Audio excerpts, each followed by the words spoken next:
محترم دوستو، السلام علیکم ورحمۃ اللہ وبرکاتہ۔ آج میں آپ لوگوں کو حضرت عمر رضی اللہ عنہ کے ایمان لانے کا قصہ سناتی ہوں، غور سے سنیے گا۔ حضرت عمر رضی اللہ عنہ، جن کے پاک نام پر آج مسلمانوں کو فخر ہے اور جن کے جوش ایمانی سے آج 1300 برس بعد تک کافروں کے دلوں میں خوف ہے، اسلام لانے سے قبل مسلمانوں کے مقابلہ اور تکلیف پہنچانے میں بھی ممتاز تھے۔ نبی اکرم صلی اللہ علیہ وسلم کے قتل کے در پہ رہتے تھے۔ ایک روز کفار نے مشورے کی کمیٹی قائم کی کہ کوئی ہے جو محمد کو قتل کرے، نعوذ باللہ۔ عمر نے کہا کہ میں کروں گا۔ لوگوں نے کہا کہ بے شک تم ہی کر سکتے ہو۔ عمر تلوار لٹکائے ہوئے اٹھے اور چل دیے۔ اسی فکر میں جا رہے تھے کہ ایک صاحب قبیلہ زہرہ کے، جن کا نام حضرت سعد بن ابی وقاص ہے اور بعضوں نے اور اصحاب لکھے ہیں، وہ ملے۔ انہوں نے پوچھا کہ عمر کہاں جا رہے ہو؟ کہنے لگے کہ محمد صلی اللہ علیہ وسلم کے قتل کی فکر میں ہوں، نعوذ باللہ۔ سعد رضی اللہ عنہ نے کہا کہ بنو ہاشم اور بنو زہرہ اور بنو عبد مناف سے کیسے مطمئن ہو گئے؟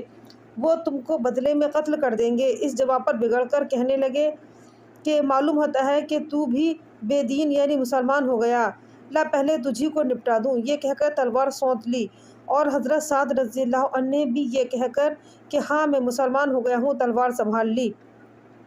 دونوں طرف سے تلوار چلنے کو تھی کہ حضرت سعد نے کہا کہ پہلے اپنے گھر کی خبر لے، تیری بہن اور بہنوئی دونوں مسلمان ہو چکے ہیں۔ یہ سننا تھا کہ غصے سے بھر گئے اور سیدھے بہن کے گھر گئے۔ وہاں حضرت خباب رضی اللہ عنہ، جن کا ذکر پہلے گزر چکا ہے، کواڑ بند کیے ہوئے ان دونوں میاں بیوی کو قرآن شریف پڑھا رہے تھے۔ حضرت عمر نے کواڑ کھلوائے۔ ان کی آواز سے حضرت خباب رضی اللہ عنہ تو جلدی سے اندر چھپ گئے، اور وہ صحیفہ بھی جلدی میں باہر ہی رہ گیا جس پر قرآنی آیتیں لکھی ہوئی تھیں۔ ہمشیرہ نے کواڑ کھولے۔ حضرت عمر کے ہاتھ میں کوئی چیز تھی جس کو بہن کے سر پر مارا، جس سے سر سے خون بہنے لگا، اور کہا کہ اپنی جان کی دشمن، تو بھی بددین ہو گئی، یعنی کہ تو بے دین ہو گئی۔ اس کے بعد گھر میں آئے اور پوچھا کہ کیا کر رہے تھے اور یہ آواز کس کی تھی؟ بہنوئی نے کہا کہ بات چیت کر رہے تھے۔ کہنے لگے کیا تم نے اپنے دین کو چھوڑ کر دوسرا دین اختیار کر لیا؟ بہنوئی نے کہا اگر دوسرا دین حق پر ہو تو؟ یہ سننا تھا کہ ان کی داڑھی پکڑ کر کھینچی اور بے تحاشا ٹوٹ پڑے اور زمین پر گرا کر خوب مارا۔ بہن نے چھڑانے کی کوشش کی تو ان کے منہ پر ایک تماچا اس زور سے مارا کہ خون نکل آیا۔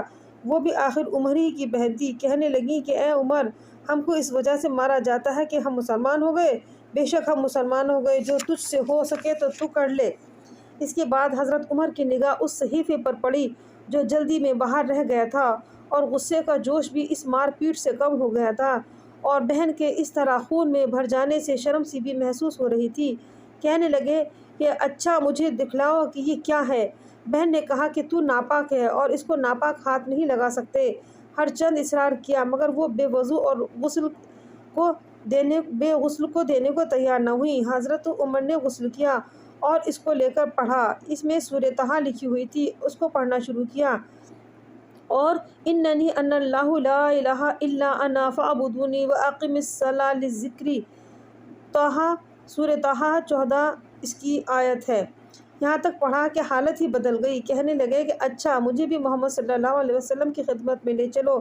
یہ الفاظ سن کر حضرت خباب رضی اللہ عنہ اندر سے نکلے اور کہا کہ اے عمر، تجھے خوشخبری دیتا ہوں کہ کل شب پنج شنبہ میں حضور اکرم صلی اللہ علیہ وسلم نے دعا مانگی تھی کہ یا اللہ، عمر اور ابو جہل میں جو تجھے زیادہ پسند ہو اس سے اسلام کو طاقت عطا فرما۔ یہ دونوں قوت میں مشہور تھے۔ معلوم ہوتا ہے کہ حضور صلی اللہ علیہ وسلم کی دعا تمہارے حق میں قبول ہو گئی۔ اس کے بعد حضور صلی اللہ علیہ وسلم کی خدمت میں حاضر ہوئے اور جمعے کی صبح کو مسلمان ہوئے۔ ان کا مسلمان ہونا تھا کہ کفار کے حوصلے پست ہو گئے، مگر پھر بھی یہ نہایت مختصر جماعت تھی، اور وہ سارا مکہ بلکہ سارا عرب اس لیے اور بھی جوش پیدا ہوا اور جلسہ لے کر مشورہ کر کے ان حضرات کو ناپید کرنے کی کوشش ہوتی تھی اور طرح طرح کی تدبیریں کی جاتی تھیں۔ تاہم اتنا ضرور ہوا کہ مسلمان مکہ کی مسجد میں نماز پڑھنے لگے۔ حضرت عبداللہ بن مسعود رضی اللہ عنہ فرماتے ہیں کہ عمر کا اسلام لانا مسلمانوں کی فتح تھی، اور ان کی ہجرت مسلمانوں کی مدد تھی، اور ان کی خلافت رحمت تھی۔